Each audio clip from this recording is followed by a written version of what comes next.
મા બાપ નારાજ થાય તમારા જીવનથી તોય માનું તમે હારી ગયા. એવું જીવવું જ નહીં આપણા જીવનથી. અમને પગે લાગો, અમને બધું માન સન્માન આપો, પણ તમારા મા બાપ પ્રત્યે તમારો કોઈ ભાવ ન હોય તો તમે હારી ગયેલા છો.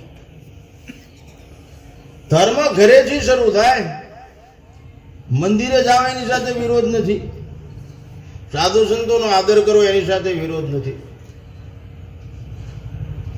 પણ ધર્મ ઘરેથી થાય. તમે તમારા મા બાપને પગે લાગો છો, એને આદર આપો છો, તમારા બાળકોમાં સારા સંસ્કારનું સિંચન કરો છો, પ્રેમ અને શિસ્ત તમારા ઘરમાં છે. Love is always one way.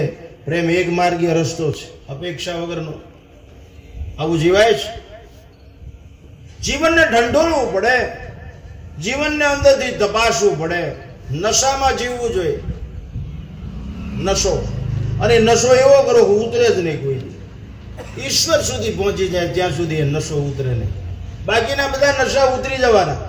Guru Nanak એમ કહેતા, ભાંગ ધંતુરા તંબાકુ ઉતર જાત પ્રભાત, નશા નામ કા નાન કા ચડત દિન રાત. ઈશ્વરના નામનો નશો, સેવાનો નશો, ભક્તિનો નશો, ત્યાગનો નશો, શૌર્યનો નશો, પ્રેમનો નશો, સત્સંગનો નશો, એ બધી સંપત્તિ છે અને એ અધ્યાત્મ સંપત્તિ છે. દેવી સદગુણ છે. અભયમ શુદ્ધ સંશુદ્ધિર જ્ઞાન યોગ વ્યવસ્થિતમ દાનમ નમસ્ય યજ્ઞ સ્વાધ્યાય તપાર્જવમ. આ બધું માતાઓએ કરવું જોઈએ. 100 શિક્ષકની ગરજ સારે એક માતા. માતા ધારે કરી શકે.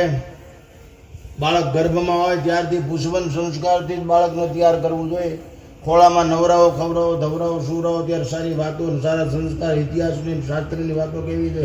આજ કે હુઈજા મારો બાવ આવ્યો, અરે અમે શું બગાડ્યું તમારે? સંતનો સંસારમાં જલિજાત બ્રહ્માંડ જ્ઞાન કરી લહેર મેં ઠાર ઠામો ઠામ. સંત વસંત લાવી દે, સંત અનંતનું દર્શન કરાવી દે, સંત તંતમાંથી મુક્ત કરી દે, સંત ભગવંત મિલાવી દે, સંત દિશા બતાવે, સંત દ્રષ્ટિ આપે, સંત સૃષ્ટિને નવવલ્વિત કરી દે, એવી વૃષ્ટિ કરે દિવ્ય વિચારોની. અને વિચાર એ ભવરોગનું ઔષધ છે. યોગ વાસિષ્ઠકાર એમ કે સંસાર દીર્ઘ રોગ છે, વિચાર પરમ ઔષધિ. અમે આ એક ધારો બોલી છીએ. ઈશ્વરની કેટલી કૃપા છે અમારી સદગુરુમાં. અને પછી આ રાપલવાનું છે, કઈ પાકું કરીને આવતા નથી. આ જીવન જીવવામાં કેટલી સાવધાની છે. કષ્ટ પડે સહન કરી લે, પણ ભ્રષ્ટ ન થાય. નષ્ટ કરવાવાળું કોઈ પેદા જ ન થાય. એલર્ટનેસ, જાગૃતિ, સાવધાની. માતાઓએ બાળકોના સંસ્કારનું સિંચન કરવું જોઈએ. એને મોતથી કોઈ દિવસ ડરાવો જ નહીં, એને ભય કોઈ દિવસ શીખડાવો જ નહીં. એ બાથ પીડી લે, જમને પણ એવા બાળક તૈયાર કરવા. અમે એમ તૈયાર થયા છીએ. બીક જેવું નામ લે. અમારા મલકમાં આમથી બીક ને એને આડવેર કાંઈ મેળ જ નહીં. બીક બીક કાંઈ. આ માતાઓની ફરજ છે. 100 શિક્ષકની ગરજ સારે. બાળક કેવું બનાવવું તમારા હાથની વાત છે. પછી મોટા થાય ને મારી પાસે લાવવાનું કે બાપુ એમાં હાથ મૂકે સુધરી જાય, એમ કઈ થતું નહીં. એ તો બાલ્યાવસ્થાથી રોપડાને બરોબર ઉછેર્યો હોય તો પછી તમારું થાય, જતન કર્યું હોય તો કાર્ય થાય.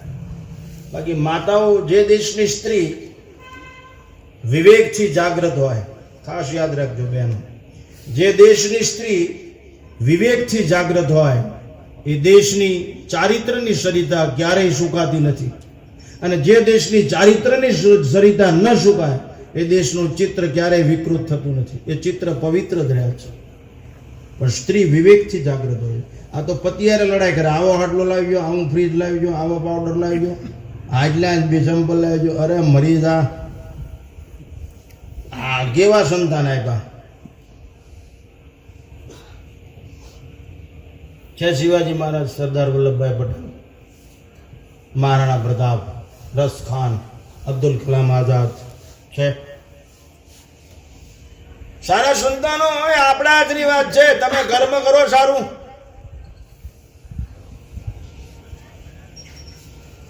સત્કર્મ કરો. આ તો અમારી પાસે એટલે ફરિયાદ જ કરે, બાપુ ગાડી વેચાતી નથી. આ પણ અમે ક્યાં દલાલ છે. કારણ કે કુવામાં પાણી ક્યારે થાય? બોર જોઈ દો ને. હરામ ભિખારી તરીકે જ આવે, ભગવાન પાસે થાય તો હે પ્રભુ એકાદ દીકરો આવે, અરે એ અંતર્યામી છે દોસ્તો, એનો થઈ જા, બીજી બધી માથાકૂટ મૂકી દે. ટૂંકમાં આ મનુષ્ય માગણી સિવાય કાંઈ કરતો જ નથી. એવું ક્યારે કહેતો જ નથી હું તમારો છું, मेरा मुझ में कुछ नहीं, जो कुछ है सो तो तेरा तुझको सौंप दे, क्या लागेगा मोर. સૂર્યની ઓળખાણ પોતાની છે, ચંદ્રની ઓળખાણ પોતાની છે, ગંગા યમુના સરસ્વતી હિમાલય ગિરિકંદરા આ બધાની ઓળખાણ પોતાની છે, આપણી ઓળખાણ પોતાની છે, હાવજની ઓળખાણ પોતાની છે. આપણી પોતાની ઓળખાણ હોવી જોઈએ. વખાણ ન થાય કાંઈ નહીં, લખાણ ન થાય તો કાંઈ નહીં, પણ રમખાણ તો ન થવા દે. આપણી ઓળખાણ છે, આપણે સદગુણથી ઓળખાય છે. કપડાથી ઓળખાય તો કલ્યાણ ન થાય, રૂપથી ઓળખાય તો કલ્યાણ ન થાય, સદગુણથી ઓળખાણ ઊભી કરવી પડે. સદાચારથી ઓળખાણ. ધર્મનો જન્મ આચરણમાંથી થયો છે. આચાર પ્રથમો ધર્મ. જેનો જેમાંથી ધર્મ થાય ને એનાથી જ એનું રક્ષણ થાય. આચારમાંથી ધર્મ જેનો, તો ધર્મનું રક્ષણ આચારથી જ થાય. વાતો કરવાથી ધર્મનું રક્ષણ ન થાય. વહેલા જાગી જજો, પણ એ ભાઈ ઉતાવ છોકરાને બીડી પીતા પીતા એમ કે બીડી પીસ નહીં હો તું થોડી નાખી મારી મેરી. આવી સ્થિતિ. એટલા માટે આચાર પ્રથમો ધર્મ. આચરણ કરતા શીખો. Practical life. આ ઈશ્વરની સૃષ્ટિ બેનમૂન છે.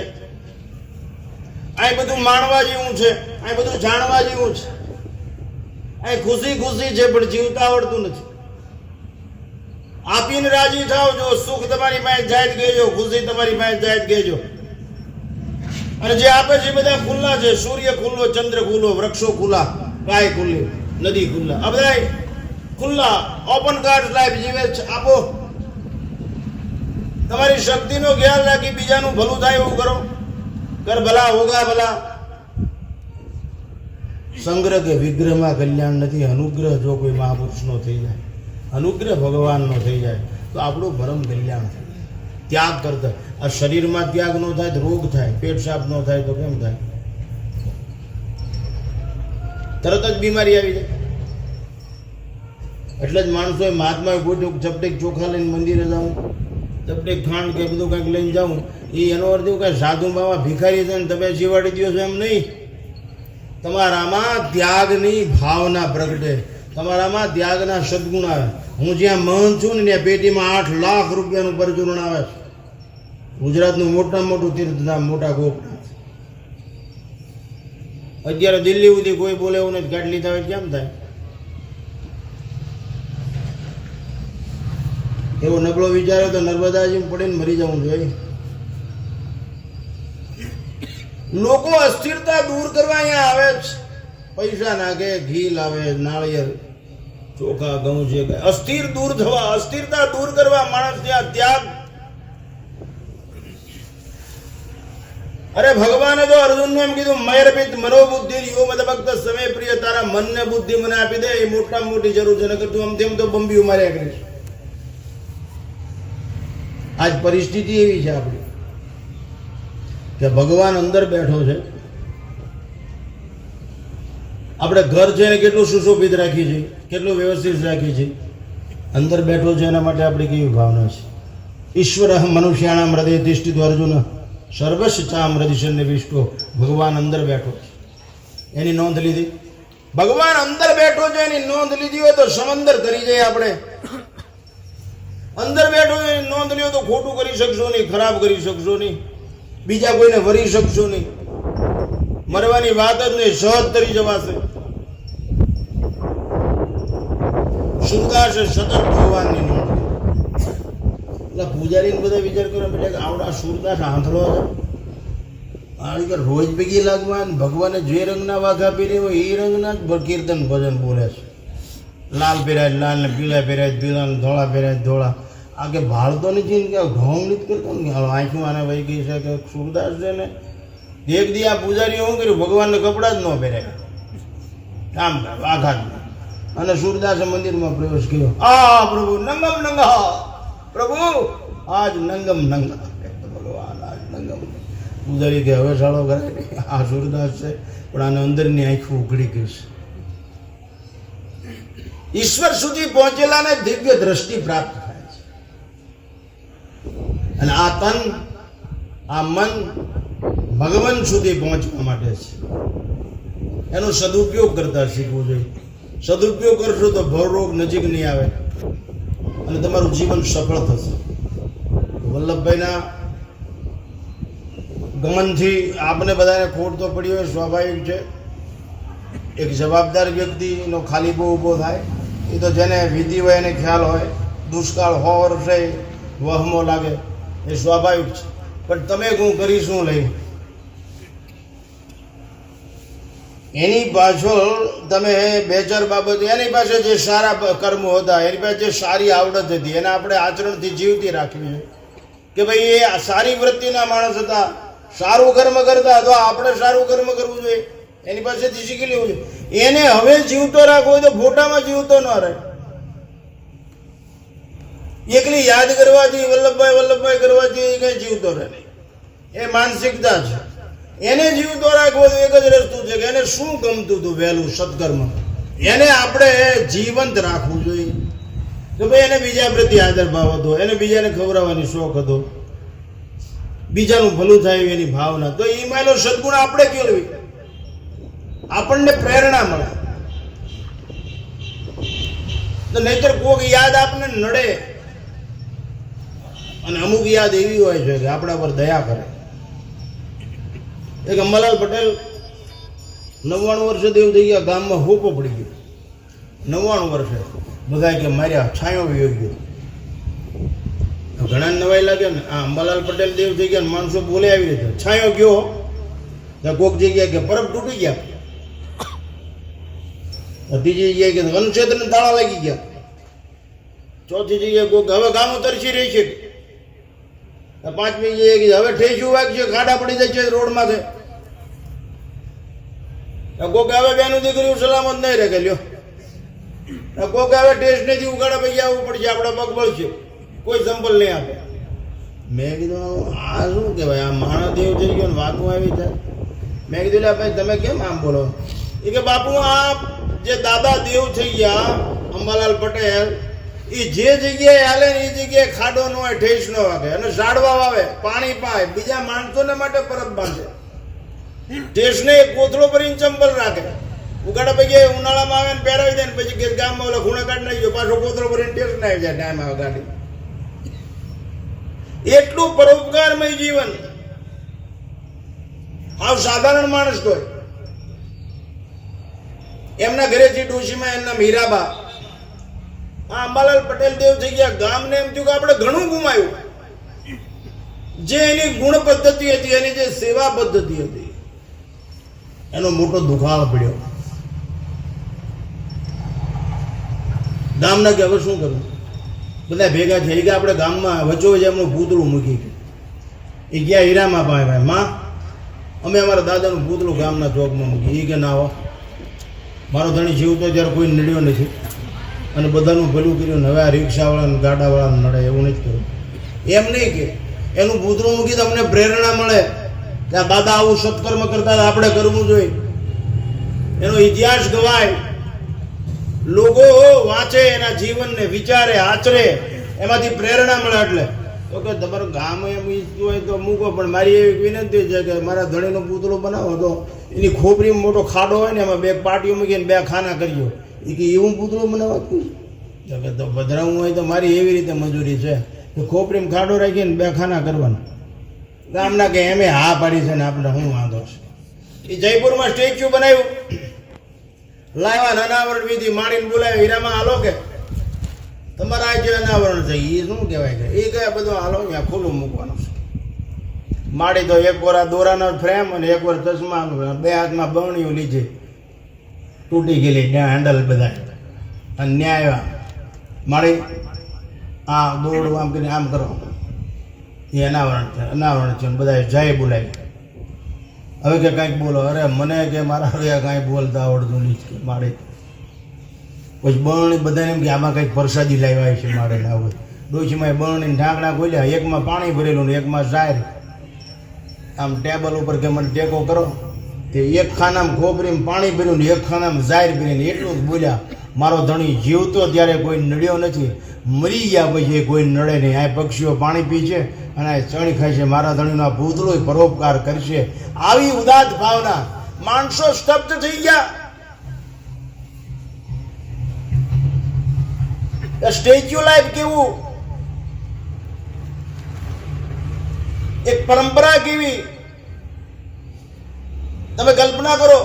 એમ કે મારો ધણી પૂતળા સ્વરૂપે ઉભો હોય તો પરોપકાર કરતો હોય, ઇન્સાન કો ઇશારા કાફી હે. એમ દરેક વ્યક્તિ એવું જીવન જીવવું જોઈએ, સદ્ધર જીવન, શાશ્વત જીવન, શાંત જીવન, સદગુણ અને સદાચાર યુક્ત જીવન જીવવું, સંસ્કાર સર્વન જીવન જીવવું જોઈએ. સંસ્કાર એ સંસ્કૃતિનો માપદંડ છે. સંસ્કાર વગરનું જીવન બેકાર છે. સંસ્કારથી જીવન સાકાર થાય. માતાઓ, તમારે આ કરવું પડશે. વડીલોએ તમારી પ્રજામાં સારા સંસ્કાર પડે એટલા માટે એને ભણાવવી પડશે. પૈસાદાર થઈ જાય એમાં મજા નહીં, સમજદાર થવી જોઈએ. પૈસા કમાવા માટે જીવાય નહીં. પૈસા નકામી વસ્તુ નથી, પણ પૈસા સર્વસ્વ નથી. એ ખાસ યાદ રાખો. પૈસા નકામી વસ્તુ નથી, વ્યવહાર માટે આવશ્યક છે, પણ પૈસા સર્વસ્વ નથી. સર્વસ્વ ભગવાન છે. સર્વસ્વ આપણી મા, આપણો બાપ. સર્વસ્વ એ આપણા પૂજનીય છે. ધર્મ સર્વસ્વ છે, તો એનો આદર કરવો. આવું વૈવિધ્યસભર જીવન ખુશીથી જીવી શકાય છે. તો મૃત્યુ વિશે, અને જે જન્મો જાતશી મૃત્યુ ધ્રુવ નિશ્ચિત હે અર્જુન, જે જન્મોનું મરણ નક્કી છે. મરણ હરીને શરણ જવાથી સુધરે, ભવતરણ સરળતાથી થઈ શકે. અને મોત એ હિસાબનો દિવસ છે, એટલે મોતથી ગભરાવું નહીં કોઈ દિવસ. જે વાત નક્કી હોય, છેલ્લો મુદ્દો, જે વાત નક્કી હોય ને એની ચિંતા ન કરવી, જે વાત નક્કી હોય એની ચર્ચા ન કરવી. 10 મિનિટ 8 જેલ લેકિન આખી રાત જાગો, 2 જણ થઈ જાય, 2 જણ થઈ જાય, 2 જણ થઈ જાય. હું નકામ પડે ઉજાગરો. એ 10ની નોટ લઈને વેપાર શરૂ કર્યો તો 2 જણ થઈ જશે. થાય ને. ઉદ્યમેન સિદ્ધ્યંતિ કાર્યાણી ન મનોરથ. મહેનત કરવાથી કાર્યની સિદ્ધિ થાય, બકવાસથી નહીં. એમ ભગવાનનું નામ લેવામાં કાંઈ પૈસા નથી દેવા પડતા. કોઈ જ્ઞાતિ જાતિ બાદ નથી, કોઈ એજ્યુકેશન કે બહુ સાચું ભણ્યું હોય, મામણ હોય તો જ મળે, દરબાર હોય તો જ ભગવાન મળે, પટેલ હોય તો જ ભગવાન મળે, હરિજન હોય તો ભગવાન. એવું કાંઈ છે નહીં. તમારામાં પ્રેમ છે, મરણને કોઈ રોકી શકે નહીં. જે મહાપુરુષે રોક્યો એને અંતે તો જવાનું જ છે. આ લોક જ છે. એ ચાવી બધાની પાસે ન હોય. તો જાતા જાતા એવું શ્રેષ્ઠ કામ કરતા જાઓ. બેંક બેલેન્સ નો હોય કાંઈ નહીં, માઇન્ડ બેલેન્સ હોવું જોઈએ. વારસામાં કાંઈ ન આપી શકો તો કાંઈ નહીં, વારસામાં સંસ્કાર સદગુણ આપતા રહે, એવું કરવું છે. છેલ્લે એક દ્રષ્ટાંત આપી મારું વક્તવ્ય સમાપ્ત કરું. માતાઓને વિનંતી, રડશો નહીં. હિન્દુ ધર્મની અંદર ગત જીવાતમાં પાછા રડવાનું મનાય. શું તમે ઈશ્વરીય કાનૂનનો વિરોધ કર્યો કહેવાય. આ લોક મૃત્યુ લોક છે, તમે શું કરો? રડવાથી ઈશ્વરીય કાનૂનનો વિરોધી કહેવાય. મને ખબર પડે છે, હું કઈ લાગણી વગરનું નથી, પણ તમે ખુદ વિચારો 2 મિનિટ આંખ બંધ કરીને કે એની બાજુ કંઈક સારું કરો, એની યાદ બની રહે, એનું જીવન ગુણમય બની રહે, એનું જીવન પ્રેરણામય બની રહે. એવું આપણે કંઈક કરી, એનું કલ્યાણ થાય. ગત જીવાત્માનું ભજન, પૂજન, સ્તુતિ, વંદના, પ્રાર્થના, દાન, પુણ્ય એવું કરી. રડીને શું? રડવા કે હસવાનો આ સમય જ નથી, આનંદનો સમય છે. જીવન આનંદ માટે છે. હિન્દુ ધર્મની અંદર રુદન હતું જ નહીં, પણ છેલ્લા 500 વર્ષ પછી આ બધું આવી ગયું. ઓ તમે ઓમ ઓમ બોલતા હતા, એના બદલે ઓ કરી નાખ્યું. મોગલ સલ્તનત પછી ઓમ બોલવાનું છોડાવી દીધું, ઓ કરી નાખ્યું. નહીંતર બોલતી વખતે ઓમ ઓમ એમ બોલાતું. અને એક અઘરું રહસ્ય કહીને મારું વક્તવ્ય સમાપ્ત કરું. આ જીવ એક દેહમાંથી બીજા દેહમાં જાય ને ત્યારે પ્રાણ છોડી દે. પ્રાણ અઘરી વાત છે, 3 મિનિટમાં. આ પ્રાણ છે ને એ ક્રિયા શક્તિ છે. ડીઝલ પેટ્રોલ ગાડી, પ્રાણ એ ક્રિયા શક્તિ છે, મન એ ઈચ્છા શક્તિ છે. ક્રિયા શક્તિ કાર્યરત ન હોય, ઈચ્છા ગમે એટલી કરો, હાથ પગ નો હાલતા હોય તો ડ્રાઈવર અંદર બેસી જાય ને માલિક કઈ બોલે જ નહીં તો પછી માલિક એ ઈચ્છા શક્તિ છે, ઓલી ક્રિયા શક્તિ. ડ્રાઈવર શું કરે? એક પૂછે કે શેઠ ક્યાં જવું છે, એમ પૂછે શેઠ ક્યાં જવું છે, શેઠ ક્યાં જવું છે એમ. તો ક્રિયા શક્તિ અને ઈચ્છા શક્તિ બે હોવા જોઈએ. પણ મન છે એ સૂક્ષ્મ છે પ્રાણ કરતા. પ્રાણ છે એ વાહન છે, પ્રાણ છે એ વાહન છે અને મનનું વહન કરે છે. મન સૂક્ષ્મ છે. મનમાં જે વિચારની પ્રધાનતા હશે એવી ગતિ થશે. મરણાંતે યા મતિ શા ગતિ. મોત કેમ થયું, ક્યાં થયું, કેવી રીતે થયું કાંઈ મહત્વ નથી. મૃત્યુ સમયે મનની સ્થિતિ કેવી હતી એ મહત્વની છે. ઘણા માણસો એમ કે આમ દવાખાના મરી ગયા, એ કાંઈ મહત્વ નથી. એવી મૂર્ખામી કોઈ દિવસ કરશો નહીં, એ તો નિશ્ચિત હોય પ્રારબ્ધ વસાત. કોઈને કેન્સર થાય, કોઈને ટીબી થાય, કોઈને ક્ષય થાય, એ ચિંતા કોઈ દિવસ ન કરવી. એ તો પ્રારબ્ધ કરે. એની એ વખતે મનની અંદરની હાલત કેટલી કેવી હતી, એ શું કરતું મન, એ પ્રમાણે જ ગતિ થાય. તમારી પાસે 6 મીટર ઉત્ક્રામંતમ જિદમ વાપી ભુજાનમ વા ગુણાનિમંતમ વિમુઠા નાન પશ્યંતિ પશ્યંતિ જ્ઞાન ચક્ષુષ. હે અર્જુન, જ્ઞાન ચક્ષુ એ જ આ જોઈ શકે. તો આખી જિંદગી છે ને મનને ઈશ્વર પરાયણ રાખ્યું હોય, ધર્મ પરાયણ રાખ્યું હોય, સત્ય સદાચાર પરાયણ રાખ્યું હોય, એની ગતિ થાય. બાકી છેલ્લી ઘડીએ કાનમાં રામ રામ કરો મોક્ષ મળી જાય તો અમે આ ભૂલ કરી જ નહીં, કોકને કહી દઈએ 500 રૂપિયા હાલે તો અને છેલ્લે કાનમાં રામ રામ કરી દઈએ. બાપનો બગીચો. આખી જિંદગી જે અભ્યાસ હોય એ છેલ્લે કામ આવે. છેલ્લે એક દ્રષ્ટાંત, એક હોની તાવ આવ્યો, એના છોકરા ડોક્ટરને બોલ્યા, ડોક્ટરને તપાસવા 104 છે કે? ડોક્ટરે કીધું 104 છે તાવ. વેજ નાખ. બોલે 24 નફો. એ સમજો ભાવ છે.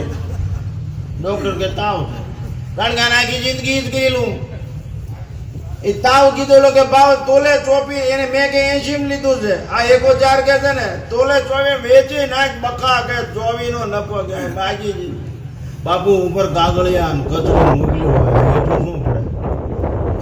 એમ આ ચિદાકાશમાં કૃષ્ણ મોકલ્યો હોય તો જ છાણા સુધી કૃષ્ણ આવે. આ ચિદાકાશમાં રામ મોકલ્યો હોય તો જ પૃથ્વી તત્વ સુધી રામ આવે. આ ચિદાકાશમાં નબળા વિચારો મોકલ્યા હોય આ વ્યવમંડળમાં તો પછી એવું જ આવે. એટલે શું મોકલવું એ આપણા હાથની વાત છે.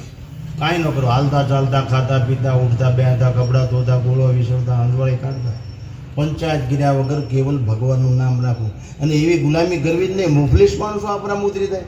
આપણે બેઠા એ સગનો આવીને પણ તારે શું ગુલામ, સગનો ગમે તને કબજે કરી લીધો, અત્યારે તને ખબર તું ગુલામ છો. બે વ્યક્તિ ભેગી કરી એમ તરત ત્રીજાનું નામ લે. એ સગન કે 1 નંબરનો રહે, પણ દ્વારા શું એ તું ગુલામ થઈ ગયો એ ખબર છે. સગનને ઉતરવા શું કામ દીધો તે?